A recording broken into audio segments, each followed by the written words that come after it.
अभिवादन स्वीकार हेलो करें। एवरीवन।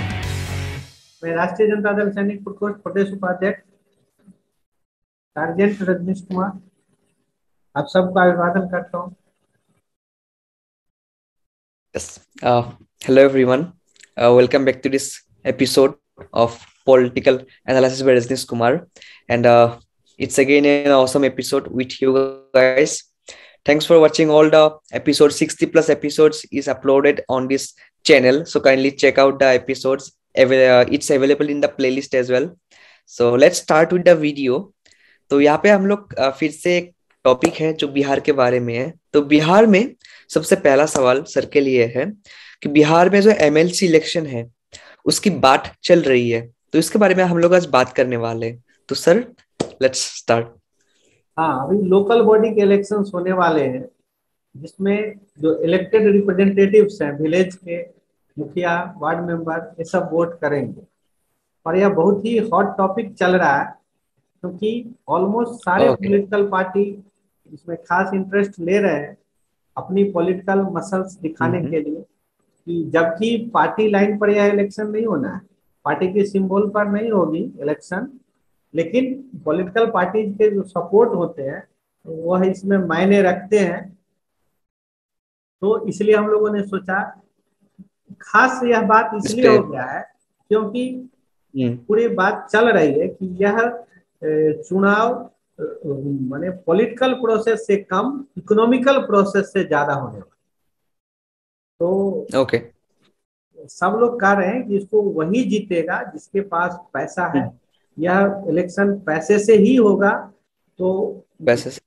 कुछ लोगों ने, जैसे मैं एक छोटा सा बात कहता हूँ, हम्म। तो पैसा दे के वार्ड मेंबर्स को जैसे पैसा देंगे और वार्ड मेंबर हम्म। वोट देने जाएगा तो वह एक पर्टिकुलर कैंडिडेट हम्म। को वोट देगा कि नहीं देगा। इसके लिए हम्म। लोग चालाकी क्या करते हैं, जो पैसा देते हैं वो प्रिजाइडिंग अफसर को हम्म। कहते हैं कि यह वार्ड मेंबर इलिटरेट है, तो उसको एक हेल्पर की जरूरत है। तो हेल्पर के नाम पे अपना आदमी भेज देते हैं जो क्रॉस चेक करता है कि उसको वोट किया कि नहीं किया। तो हम हम्म। लोगों ने इस पर एक सस्टेन्ड कंपेन चलाया था इलेक्शन कमीशन के खिलाफ कि यह एक तरह से फर्जरी है और स्पिरिट ऑफ डेमोक्रेसी के अगेंस्ट है। तो फॉर्चुनेटली इलेक्शन कमीशन ने इस मामले पे एक्शन लिया है और उसने साफ कर दिया है कि अगर ये इलेक्टेड रिप्रेजेंटेटिव्स अपने इलेक्शन में अगर ये मेंशन किए हैं कि वह लिटरेट है तो that time they will not be qualify for helper. तो इस तरह से ओके। उम्मीद है कि थोड़ा इसमें पैसे का प्रभाव कम होगा। ओके। ओके। तो ये basically already fixed pre fixed election होने वाला है जहाँ पे पैसे से इनडायरेक्टली या फिर डायरेक्टली खेलने जा रहे हैं। ओके, समझ में आ रहा है। तो तो यहाँ पे बेसिकली ये यहाँ पे जो भी कुछ खेल हो रहा है इसको सेकंड क्वेश्चन पे हम लोग का है कि यहाँ पे क्या खेल हो रहा है। तो इसको हम लोग खेल का नाम क्यों दे रहे हैं, जैसे कि बच्चों का खेल होता है, तो ये खेल क्यों हो रहा है सर? इसमें खेल इसलिए कहा गया क्योंकि पॉलिटिकल हाँ जी। कंटेस्ट नहीं है। पॉलिटिकल कंटेस्ट तब होता है जब पॉलिसी मैटर डिस्कस हम्म। होता है, लोगों के बीच हम्म। में पॉलिसी मैटर पर डिबेट होता है और जो पॉलिटिकल कैंडिडेट्स होते हैं वो लोगों से हम्म। कुछ प्रॉमिस करते हैं, उनको एश्योरेंस देते हैं कि हम्म। हमारा मेरा इलेक्शन हो और फिर हम ये सब काम करेंगे। लेकिन इसमें क्या हुआ या। कि सारे पॉलिटिकल पार्टी ने सरेंडर कर दिया। जितने लोग से आप पटना में जाके बातचीत कीजिए, सब कह रहे हैं कि हाँ यह जी। चुनाव धन कुबेरों का है। जिनके पास ओके। मिनिमम 5 से 6 करोड़ रुपया है वही इस चुनाव वही। कंटेस्ट करने हाँ। की बात सोच सकते हैं, क्योंकि एक एक वार्ड मेंबर मिनिमम 10,000 रुपया मांग रहे हैं, 8,000 या स्मार्टफोन मांग रहा है। अब 3,000 4,000 बैलेट है तो कितना जाएगा? ये 3 करोड़ 4 करोड़ तो इसी में चला जाएगा। हम्म। सब सभी कैंडिडेट के पास ऐसे नहीं है। न्यूज आ रहे हैं कि लोग सर्टिफिकेट खरीद रहे थे वार्ड मेंबर से, क्योंकि वोट देने के समय सर्टिफिकेट की जरूरत होगी और लोग दस हम्म। हजार 5,000 दे करके अपना सर्टिफिकेट दे रहे थे। लेकिन हम लोगों ने एक कंपेन चलाया तो इलेक्शन कमीशन ने इस पर एक डिसीजन लिया है कि आईडी बनेगी और हेल्पर नहीं जाएंगे साथ में। इससे थोड़ा धन कुबेरों पर प्रभाव पड़ा है, अब थोड़ा वो थकमका गए। इससे क्या होगा कि पॉलिटिकल पार्टी की अब इमिनेंस हो, मतलब जैसे ओके। जो बीजेपी से एफिलिएटेड लोग तो वह बीजेपी के कहने पर वोट देंगे, जो आरजेडी से है आरजेडी के कहने से देंगे। नहीं तो अभी चल रहा था वोटिंग। कि जो लोग पैसा देंगे उन्हीं को वोट दिया जाए, तो एक खेल चल रहा था। इसीलिए पैसे वाले निश्चिंत भी थे, और इसमें ऐसे पैसे वाले लोग सब आ रहे थे कि उनको यह पॉलिटिकल पोस्ट इसलिए चाहिए जिससे कि वो अपने रसूख में बढ़ोतरी कर सके और वो अपने जायज नाजायज बिजनेस को प्रोटेक्ट कर सके, उनके लीगलाइज मुखौटा। रन कर सके। हाँ, माने they were not a serious politician, I can say, rather they were more serious businessmen. And this political post they needed to protect their to cover the interest. to give the For image, that, to cover they want, the हाँ, तो इस बात yes. की हम लोग को concern था, और इस बात के लिए सोशल मीडिया पे फेसबुक पे एज ए पॉलिटिकल पर्सन मैं लगातार लोगों को कह रहा था कि जो विद्वान लोग हैं, जो इंटेलेक्चुअल लोग, जिन्हें पिलर ऑफ द सोसाइटी कहा जाता है या बैकबोन ऑफ द सोसाइटी कहा जाता है, इतिहास में हर जगह कहा जाता है कि विद्वान लोग ही समाज की कर्णधार होते हैं। तो मैं उन लोगों से भी अपील कर रहा था कि इस प्रोसेस के अगेंस्ट लोग बोले कि ये political process could not be sold in the hand of money holders मेरे on the name of democracy. तो लोग बोल नहीं रहे थे, लेकिन मैं फिर से अपील कर रहा हूं कि जैसे एमएलए का इलेक्शन कंटेस्ट होता है, democracy is a blessing for the society. लोकतंत्र एक हमारे लिए वरदान है, और इसमें जो चुने हुए प्रतिनिधि है, जैसे मुखिया चुनाव होते हैं, वार्ड मेंबर चुनाव होते हैं, इस सब में लोग अपने मन से वोटिंग कर रहे हैं, और इसके कारण डेवलपमेंट का काम होता है, बहुत सारा लाभ होता है। इसी तरह से जो एमएलसी का इलेक्शन है या जिला परिषद का इलेक्शन हो रहा है, इसमें जो पैसे का गेम चल रहा है, इसके अगेंस्ट में पब्लिक खड़ा हो, जनरल पब्लिक खड़ा हो, और यह इलेक्टेड रिप्रेजेंटेटिव जो वार्ड मेंबर मुखिया वोट करने वाले उन पर दबाव डाले कि they should not simply sell their vote for money, rather for they should think for politics for। ये तो एक लोकतंत्र के आप अपना वोट बेच रहे हैं पैसा लेकर, ये कैसी बात है? तो ठीक नहीं हुआ। आप तो बिकाऊ कमोडिटी हो गए, पैसा ले 9,000 10,000 रुपया दे तो कोई बहुत बड़ा चीज हो नहीं जाएगा, इनको बाद में भी ये कमा लेंगे। लेकिन अगर इस जो जिसको वोट दे रहे हैं उससे अगर कुछ डेवलपमेंट का एश्योरेंस ले तो ज्यादा बेटर। एग्जैक्टली यहाँ पे मतलब जो जो पॉलिटिशियंस है, जो एक्चुअली पे पॉलिटिशियंस नहीं है, जो लोग बिजनेसमैन है, वो लोग पॉलिटिक्स को यूज करना चाहते हैं अपने फायदे के लिए। वो फायदे अपने होंगे मतलब, या फिर अपने लोगों के फायदे होंगे, जनता का यहाँ पे फायदा शायद नहीं होगा। अगर होगा भी तो वो बहुत कम हो सकता है मे बी। तो यहाँ पे इतना समझ हमें आ रहा है डेफिनेटली। तो यहाँ पे जो तीसरा सवाल है, सवाल नहीं बोलूंगा, डिस्कशन बोलूंगा, तो डेमोक्रेसी के लिए खतरा है, डेफिनेटली वो तो दिख ही रहा है कि डेमोक्रेसी के लिए खतरा है। तो यहाँ पे सर आप कुछ पॉइंट्स ऐड क्या करना चाहते हैं, और क्या कुछ पॉइंट्स हम लोग ऐड कर सकते हैं? डेमोक्रेसी हो चाहे भारत में, ऑटोक्रेसी हो चाहे दुनिया में कहीं भी, भारत में जो बेसिक फाउंडेशन है सोसाइटी का वो समथिंग डेमोक्रेटिक रहा।